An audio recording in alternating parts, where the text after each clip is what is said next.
blev væk. Det gør heller ikke noget.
Så bliver det tirsdag igen, og klokken 19.30, og Dorte er klar med strik og snak, og hun fortæller selv om, hvad det handler om i dag. Ja, og det handler om at manifestere. Det er noget, vi alle sammen gør. Så allerførst, så vil jeg gerne afmystificere det. Og at manifestere, hvad vil det egentlig sige? Og det har jeg spurgt ChatGPT om i dag. Så nu vil jeg lige lægge mit striktøj, og så skal I bare høre. På mit spørgsmål, hvad betyder det at manifestere, svarer ChatGPT. At manifestere betyder at gøre noget konkret eller synligt, som først var en idé, en tanke eller en følelse. Det bruges ofte i forbindelse med at tiltrække eller skabe det, som man ønsker, ved at fokusere på sine tanker, følelser og handlinger. I populær psykologi og selvudvikling handler det om at bruge positiv tankegang, visualisering eller intention for at opnå personlige mål eller ønsker, som for eksempel succes, kærlighed eller økonomisk velstand. Begrebet stammer fra idéer om, at vores tanker og følelser kan påvirke vores virkelighed. Det var ChatGPT's svar på mit spørgsmål. Og så vil jeg gerne sætte rigtig mange flere ord på det. Jeg vil gerne komme med nogle konkrete eksempler. Og nu skal jeg lige have fat i min striktøj, fordi så taler man bare så godt. Jeg har altid manifesteret i mit liv. Jeg vidste bare ikke, at det var det, jeg gjorde. Og det gør vi alle sammen. Og der er stadigvæk rigtig mange, der ikke ved, at det er det, man gør. Hvis du har business, har firma, en forretning eller noget, så laver du en handleplan. Måske laver du en handleplan, men det gør det langt de fleste, i hvert fald i dag i 2024. Du laver sikkert også budget, måske mest fordi banken beder dig om det. Men du kigger ind i, hvad er det for en type af forretning, jeg har. Og med et budget, der tænker du jo, eller sætter på papir, hvad kunne du tænke dig at tjene? Hvad vil du acceptere af udgifter? Og i din handleplan, der står noget omkring, hvordan når du frem til målet. Hvis du ikke har business, altså en forretning eller erhverv på nogen måde, Så kan det være, at du gør det omkring din private økonomi, eller det kan være, at I gør det i familien. Det er blevet meget populært i dag, det der ligesom at kigge frem og sige, hvordan kan vi hjælpe til at bevare miljøet, eller forbedre ting i miljøet, og så kan man lave sig en strategi i familien omkring, jamen, hvor meget tøj skal man købe, hvad smider vi ud, hvad gør vi, bruger vi genbrug, eller hvad gør vi? Det er fuldstændig det samme. Og når man laver det, så er I faktisk i gang med at manifestere. Så kan vi jo gøre det på forskellige områder. Vi gør det også med vores sport. Nu har jeg reddet det i mange, mange år, og er tidligere konkurrencerytter, fra jeg var ung, skal vi sige det sådan. Men der lavede jeg jo også en målsætning for året. Hvad er det for en type af stævner, jeg vil til? Hvad er det for nogle klasser, jeg gerne vil ride? Hvad kan min hest magte? Hvad kan jeg magte? Hvor meget undervisning skal jeg have? Og sådan lavede jeg jo en plan for året. Så når jeg manifesterede mange førstepladser, hvilket jeg gjorde, så var det fordi, jeg lavede mig en handleplan og et budget, som matchede min følelse, min træningsindsats, min glæde for sporten, min energi. Og så sker der altså nogle positive ting omkring os. Og så blev jeg voksen, og jeg blev meget voksen. Så voksen, så jeg havde en stor gæld. Jeg røg ud i en skilsmisse, hvilket jeg selv valgte. Så det er ikke noget med at have medlidenhed med det. Det har lært mig rigtig meget. Men jeg røg ud i store økonomiske konsekvenser. Og jeg fik stress, og så lå jeg der på min sofa, når der skulle betales regninger, for jeg besvimede ganske simpelt hver gang for jeg var nødt til at vælge, hvilke regninger skulle jeg betale. En meget ubehagelig situation, kan jeg godt fortælle jer nogle ting om. Jeg havde en rigtig god veninde, som kom og hjalp mig, så hun satte sig ved computeren, jeg lagde mig på sofaen, og så sad hun og ventede på, at jeg blev klar nok til kasketten og fortælle hende, om det var faktura A eller B, hun skulle betale i dag. Og det er jeg jo glad for, at hun havde den tillid og den tid og den, skal vi sige, kærlighed til mig, at hun gjorde det. Da jeg lå der, så var jeg rimelig konkursplaget, kan vi sige det sådan. Det var i hvert fald det, jeg kiggede ind i. Og så tænkte jeg har ikke nogen kræfter. Jeg ligger her. Hvad skal jeg gøre? Jeg må prøve at tænke på det bedste, der kan ske. Hvad er det bedste, der kan ske?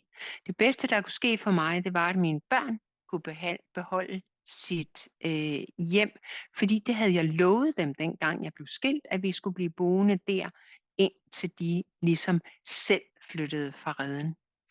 Så satte jeg en dato, den 30. marts, tror jeg, der var.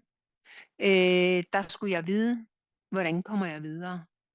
Og så lå jeg egentlig bare der og lå. Og prøvede bare lige at få hverdagen til at hænge sammen, så mine børn fik noget mad, og mine dyr fik noget mad, og jeg selv fik noget mad. Den 30. marts satte jeg mig op ved mit skrivebord og tænkte, så er det deadline. Jeg ved, hvad der skal ske.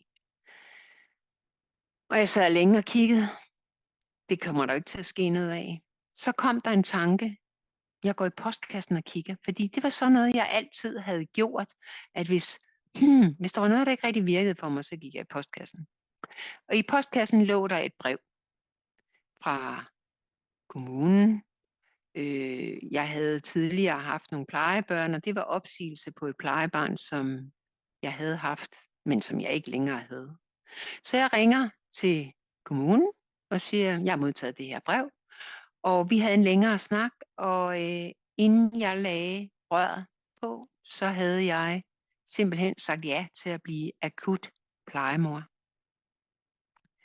Jeg havde derfor inden set, hvilket beløb jeg skulle skaffe om måneden for at kunne blive boende i mit hus. Og det kom til at passe fint. Ikke at tingene kom lige med det samme, men lige så stille i løbet af de næste 4-5 måneder, så kunne jeg begynde at indhente noget af det forsømte. Der kom nogle akut plejebørn ind, og jeg havde tilvalgt det ved arbejdet, som jeg var god til, som jeg godt kunne lide, og jeg havde valgt resten fra. Og sådan kan jeg fortælle rigtig mange ting. Jeg har manifesteret en bil, og jeg har manifesteret en hest, og jeg har manifesteret mange ting. Jeg har helt sikkert også selv manifesteret min skilsmisse, fordi du skal arbejde positivt og kærligt for det, du gerne vil beholde. Og det var jeg ikke dygtig nok til. Og ja, det har mine børn og børnenes far så betalt for. Men jeg vil lige sige, at når man er gift, så er man også 2 om tingene, og når man er en familie, så er man også flere om tingene. Men jeg har senere tænkt på, hvad var det faktisk, der fik mig til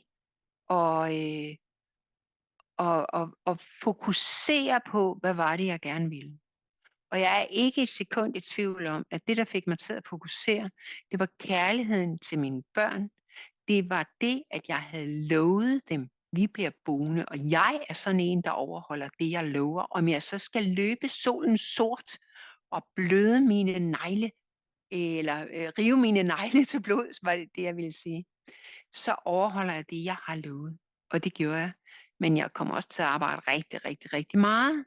Og på et tidspunkt, faktisk i 2 år, der arbejdede jeg både nat og dag. Og det betød, at jeg havde 3 vågne nattevagter om ugen, og så arbejdede jeg det, jeg nu havde i løbet af dagen, og de forpligtelser, jeg havde. Og det kan man jo ikke holde til i længden. Men vi skal videre med det her manifestation, fordi det var en måde at manifestere på. Så flytter jeg til Spanien, og så vil min Gud begynde det der økonomiliv og rende efter mig igen. Og jeg tænkte, hvad er det, der foregår? Hvad var det, jeg gjorde sidste gang? Nå jo, jeg manifesterede på kærligheden til mine børn. Nu er mine børn voksne, de klarer sig selv. Jeg er rejst ud i verden, jeg klarer mig selv. Altså må jeg have fat i kærligheden til mig selv. Wow, det har været en rejse. Det er nu 7 år siden, jeg flyttede til Spanien, og heldigvis havde jeg penge med herned.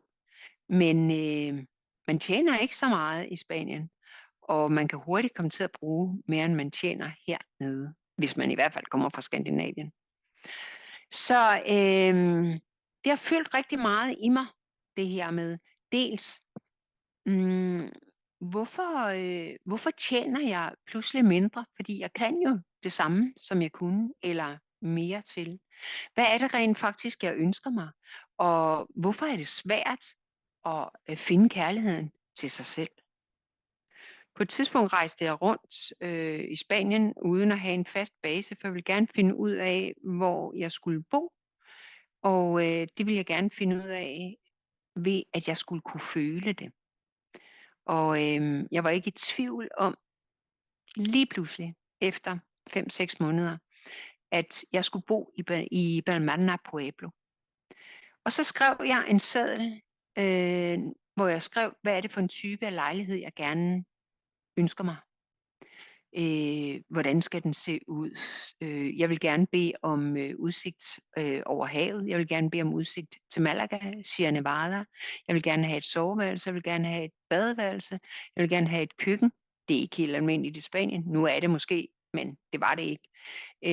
Og min husleje satte jeg til et niveau, hvor jeg tænkte, det vil jeg gerne give. Og alle sagde, det kan du ikke få. Nej, sagde jeg. Watch me. Og så rejste jeg på, jeg tror jeg var en tur i Danmark, og det skulle blive jul, og der sker i hvert fald et eller andet, så jeg står og scroller Facebook. Tydeligvis, fordi jeg ikke gad at lave det, jeg skulle. Men sådan kan det gå.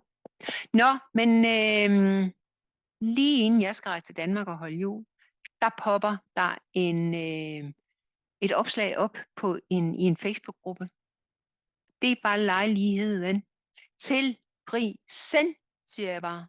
Jeg reagerede med det samme, for jeg vidste, det var den, jeg skulle have, og det er der, jeg bor. Nu har jeg boet der i snart 3 år. Alle sagde, det kan du ikke få til den pris i Balmana Pueblo.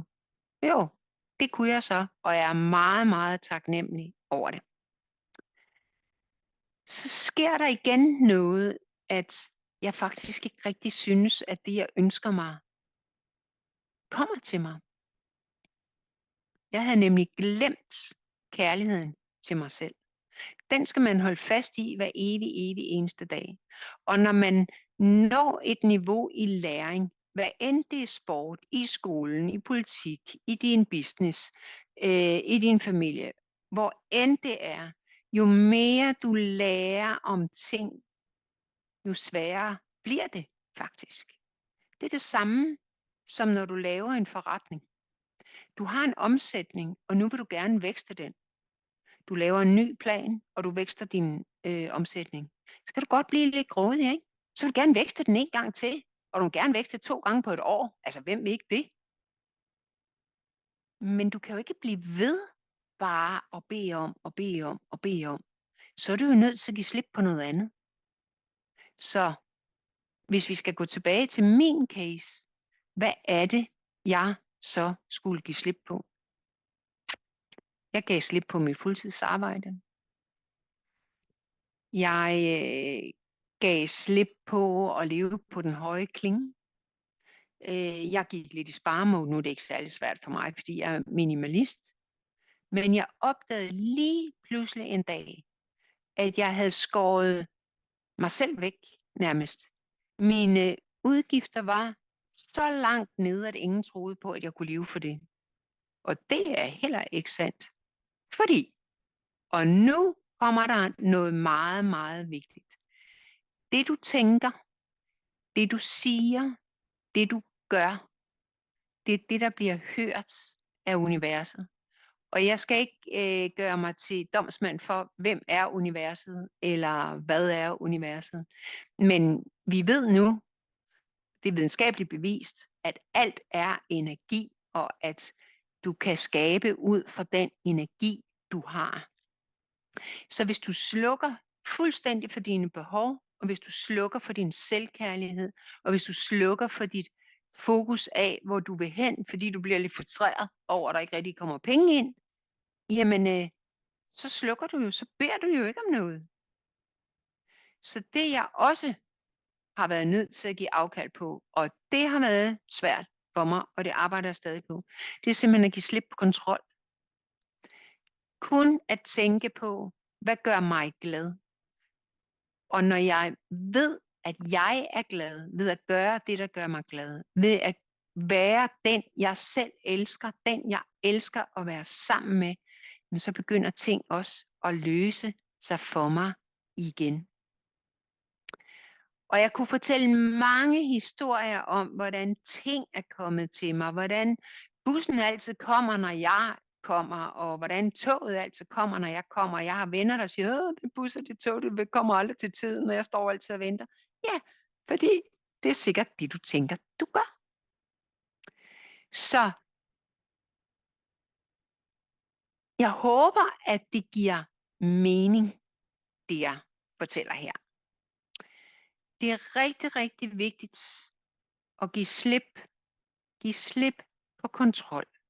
Det betyder ikke, at du skal give slip på, som i alt. Fordi som Søren Kierkegaard ville have sagt, der er nogle basale behov, vi mennesker, vi skal tage ansvar for. Jeg skal tage ansvar for mig selv, og jeg skal tage ansvar for de mennesker, jeg færdes iblandt. Men det, jeg er blevet super skarp til, det er at færdes blandt positive mennesker. Fordi det negative, det dræner vores energi. Og det skal jeg ikke have ind i mit hoved. Fordi jeg får jo det, jeg tænker. Og hvis jeg begynder at tænke negativt, kan I så se, hvor jeg havner henne? Det går simpelthen aldrig. Og nu kunne jeg faktisk rigtig godt tænke mig, for det er jo ikke nok at bruge cases fra mit eget liv. Jeg kunne rigtig godt tænke mig, Ejner, at invitere dig ind, fordi du er sådan et fantastisk eksempel. Har du lyst til at være med i en lille leg? Det er fra et eksempel. Det er ikke farligt. Vi to startede, jeg tror i august måned, Dorte og Ejners univers. Og det var ud fra en crazy tanke, jeg havde fået, da jeg gik ned på stranden. Det er vi enige om. Ja. Og jeg tror, altså du siger, at vi mødte hinanden til et kaffemøde, det har vi sikkert gjort. I hvert fald så kan vi blive enige om, at vi har mødt hinanden online. Ja, det gjorde vi. Det var, men jeg mener også, det var til et kaffemøde, men jeg kan ikke Ja. huske det. Det er ved at være knap et år siden efterhånden. Ja. Jeg melder mig på et webinar, du havde omkring, hvordan jeg kunne blive bedre til at bruge Zoom, fordi jeg overvejede nemlig at skulle lave noget, hvor jeg var nødt til at have Zoom. Og jeg er med på det her webinar, og jeg blev simpelthen så dårlig. Jeg blev simpelthen så dårlig, at jeg kunne nærmest ikke stå op under webinaret. Og når jeg får det sådan der, så ved jeg bare, at jeg skal gå en vej, jeg ikke har lyst til at gå. Så der, hvor jeg altid har lyst til at gå, det er nede ved stranden. Så da jeg går ned ved stranden, der kom det pludselig til mig, du skal lave noget sammen med Ejner. Og jeg forstod ikke, hvorfor jeg havde haft modstand på det, men det ved vi to jo godt, hvorfor. Fordi det kommer jo nu. For på vejen hjem, så skriver jeg jo en besked til dig. Ejner, har fået denne her skøre tanke, skal vi lave Dorte Ejners univers? Du trak lidt på det, tror jeg. Gjorde du ikke? Hvad tænkte du? Jeg tænkte, det kom lidt pludselig. Ja, det gjorde det nemlig også. Ja. Nå, men anyway, så gik der et par dage, og så skrev du til mig, vi skal lige snakke lidt mere om det der Dorte Ejners univers. Jubi, tænkte jeg så. Det min krop vidste, eller universet, eller hvem der vidste, jeg ved det ikke, men min hjerne vidste det ikke i hvert fald. Det var, at du kom til at presse mig, og jeg vil have lov at sige presse mig, ud i at lave optagelser, og nu at sidde og lave live. Jeg har kastet op i 4 dage over det, og det behøver vi ikke at jogge mere rundt i. Men anyway, nu er vi her. Det, jeg gerne vil bruge dig til, eller bruge din case til, det er, Ejner, du har jo søgt masser af jobs. Det må man sige ja til. Ja. Og du har så ligesom ikke fået nogen af dem. Ikke endnu, nej, desværre. Nej. Og nu siger du desværre, nu skal du passe på, hvad du siger. Fordi nu har jeg jo lavet nogle små test med dig. Ja. Jeg sender jo af og til en jobannonce, er det rigtigt? Ja. Eller en mulighed. Ja, eller en mulighed. Det, ja. Ja. Mm-hmm, ja. Og hver gang, så har du svaret, nej, det er ikke lige mig, eller nej, det der kan jeg ikke, nej, den mulighed, den tror jeg ikke, jeg skal. Og nu er du begyndt at sige, nej, det der skal jeg ikke, for jeg skal lave mere af det, vi to, vi laver. Ja, fordi det føles som om, at det er den vej, det hele det kører. Okay, Ja. og nu siger du nemlig føles som om, og de beskeder, du sender til mig nu, når jeg sender de der ting til dig, de bliver mere og mere fokuseret. De bliver mere og mere klare og skarpe.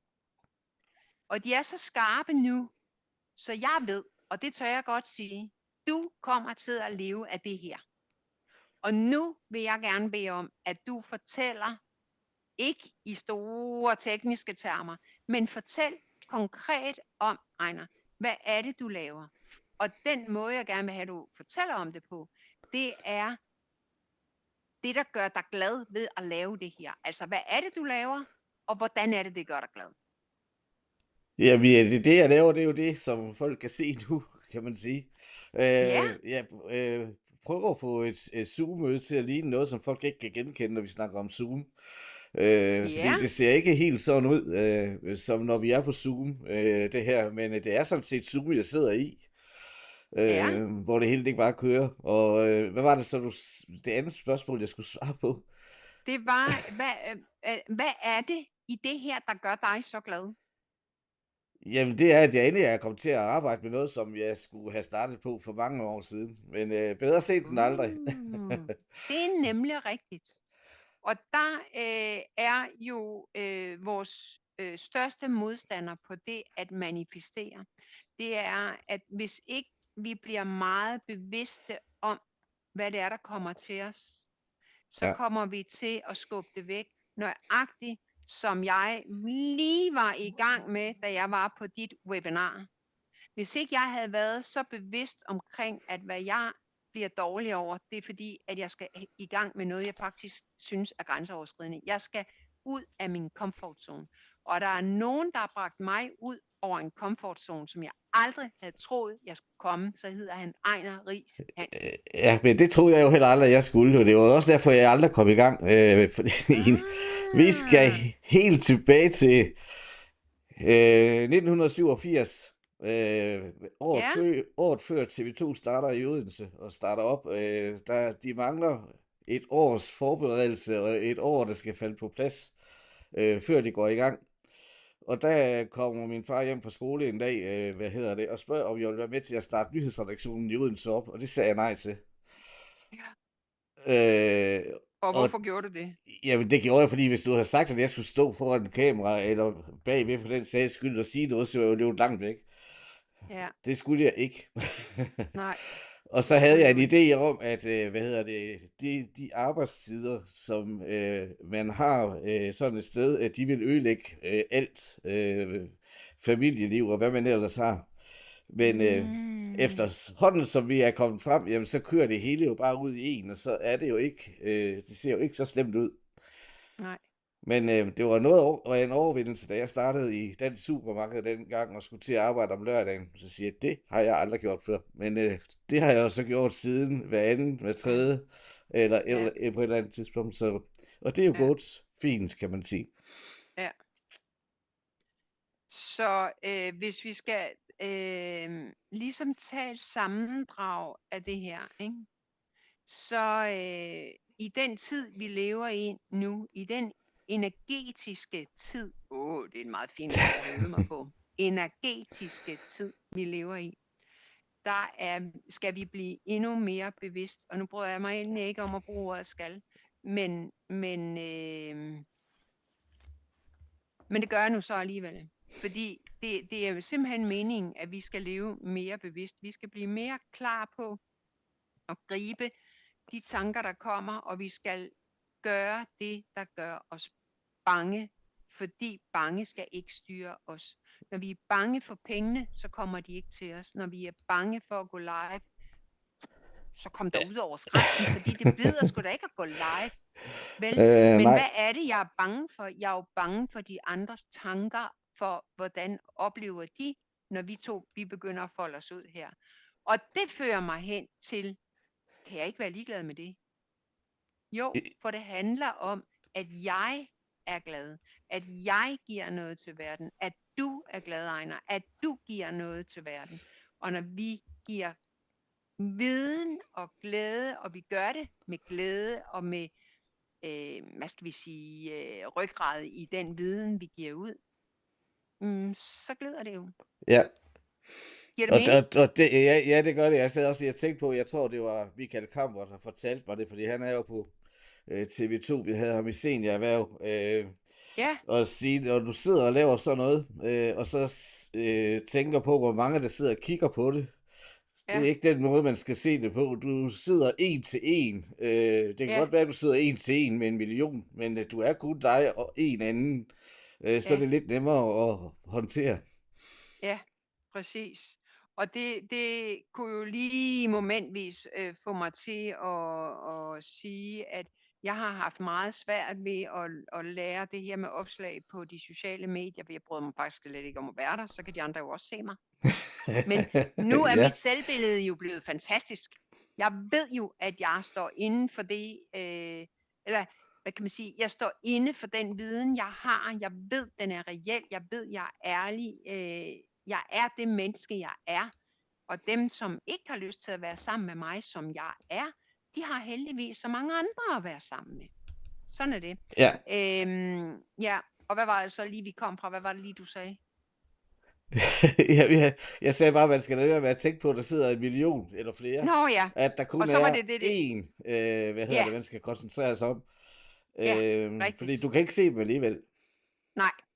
Og der var det, at jeg kom ind med det her med de sociale medier, at når jeg laver et opslag, så tog det mig lang tid at lære, at jeg skal tale til det menneske, som jeg gerne vil i dialog med, som jeg tror kunne have glæde af det budskab, som jeg kommer med. Ja. Og det var svært for mig at lære. Og det der med, du er jo langt bedre til at fokusere, end jeg er. Altså, jeg er jo simpelthen så videbegærlig. Jeg skal vide det hele, ikke? Jeg skal på alt, og det skal jeg stadigvæk, selv i den alder, jeg har nu. Ja. Men at manifestere, blive bevidst om, hvad du tænker, hvad du siger, hvad du gør, hvem du omgås.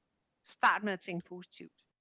Og så det, du ønsker dig, det skal være i harmoni med både, at du kan mærke kærligheden, og at du kan mærke fornemmelsen for, at det her er rigtigt.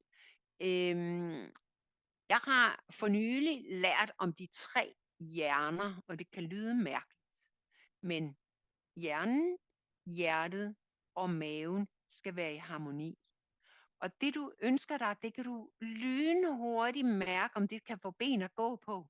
Fordi hvis du ønsker dig at rejse til månen, og du har højdeskræk, eller du har flyskræk, prøv at høre, ikke? Nu var den så ekstrem, så den er til at tage at føle på. Men hvis du ønsker dig en hund, men du er bange for at blive bidt af hunden, så er den også lidt dum, ikke? Eller, men omvendt vil jeg sige, der er ingenting, der er umuligt. Men det kan være, at tiden derhen, eller din indsats, dine tanker, de skal lige have et ekstra gear. Det kunne sagtens være. Nå. Men det var det, du tænker, spiser, siger, gør, hvem du omgås. Det var dine 3 hjerner, og at det hele ligesom skal føles rigtigt. Og så skal du holde op med at bekymre dig om det. Så skal du give slip på kontrollen af, hvor det kommer fra, og hvornår det kommer. For det kommer lige præcis, når du tænker allermindst på det. Når det så kommer, så er det altså vigtigt at være taknemmelig. Og taknemmelighed behøver ikke at være at gå rundt og sige, det er tak og tak og tak og tak og tak.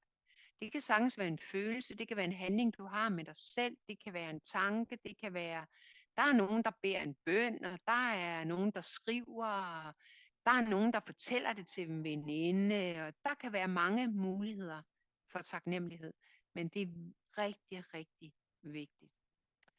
Det lyder voldsomt, det er det på ingen måde, men start med at tænke positivt. Beskæftig dig med mennesker, som du kan grine med, som du kan tale positivt med, som, hvor I kan lade være med altid at remse alle dårligdommene op, og alt den modgang, der har været, og bla bla bla bla. Prøv at tale lidt mere om, hvad er det faktisk, der gør mig glad? Elsker jeg mig selv? Hvad kunne jeg gøre for at elske mig selv? Hvor vil jeg gerne hen i mit liv? Alle sådan nogle ting.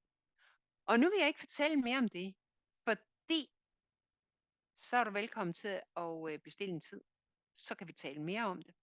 Og inde på cslive.dk, hjælp mig, Ejner, der ligger vores kalender, og der kan du booke en tid. Men du kan simpelthen også bare prikke til Ejner eller mig. Jeg kan godt love jer, at Ejner Riis Hansen, han sørger for, at vi er på samtlige sociale platforme. Ej, ikke den der politiker-ting, der holder vi nallerne fra. Men ellers er vi, og vi er der rigtig, rigtig meget. Så det var egentlig, hvad jeg havde at bibringe omkring manifestation. Jeg håber, at det har givet indsigt, og jeg glæder mig til at følge, ikke mindst Ejners rejse videre, for hvornår den næste kunde gerne vil have hjælp til at lave spændende Zoom, Ejner. Ja, For det er jo de lige skal det. være så velkommen i butikken. Helt sikkert, der er plads til flere. Ja, helt sikkert. Og drop alt det der med at søge jobs. Du er knaldhamrende god til det her.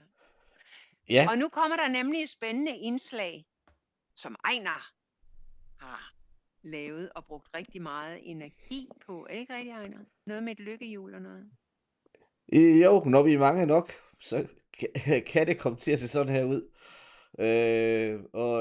Det hele det går ud på, at alle dem, der kommer med en kommentar eller stiller et spørgsmål i chatten herind til, de kan komme med på lykkehjulet, og så kan de vinde en session med Dorte, der har en værdi af 350 kroner. Og Det må vi så se, hvornår det sker, men alle har en mulighed for at komme med på hjulet, og vi trækker hver eneste gang, der er mere end én her. Så det er sådan, som det fungerer. Og så får man og det klapsalver ser det ud hele som med. om, at det var Beatrice. Ja, det er fantastisk. Og en session med mig, det er på et valgfrit emne. Det behøver ikke at være manifestation. Det kan være andre ting i livet, som du har brug for at vende. Ja, har vi mere, Ejner?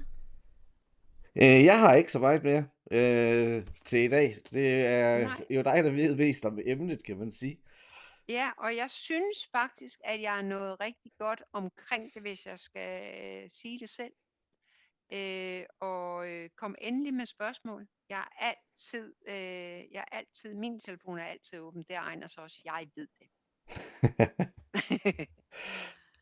Ja, så fra min side, så siger jeg tak for i aften. Jamen, nu sidder du så midt i en snedrive. Ja, så er det godt, jeg har tændt brændeovnen. Ja, det må man sige. Så men altså, I kan stille spørgsmål og svar og i chatten, enten på Facebook eller på YouTube. Stil spørgsmål, og hvis vi skal kunne finde spørgsmålene hurtigt, så sæt et kolon foran, så kan vi se, hvor spørgsmålene de er i rækken, når der kommer rigtig mange mennesker i det her. Det, jeg bruger til at lave det her med, det er iCam Live Pro, og der har I stadigvæk mulighed for at prøve det i gratis i 14 dage, hvis man prøver det af, og man får lov til at prøve Pro-versionen, så alle funktionerne de er der. Så det var alt, hvad vi havde den her gang, og hvis der er nogen, der vil ud og danse og synes, det her det har været sjovt, så danseskole på. Her kommer det musik til at slutte af med. Vi er tilbage igen næste tirsdag kl. 19:30.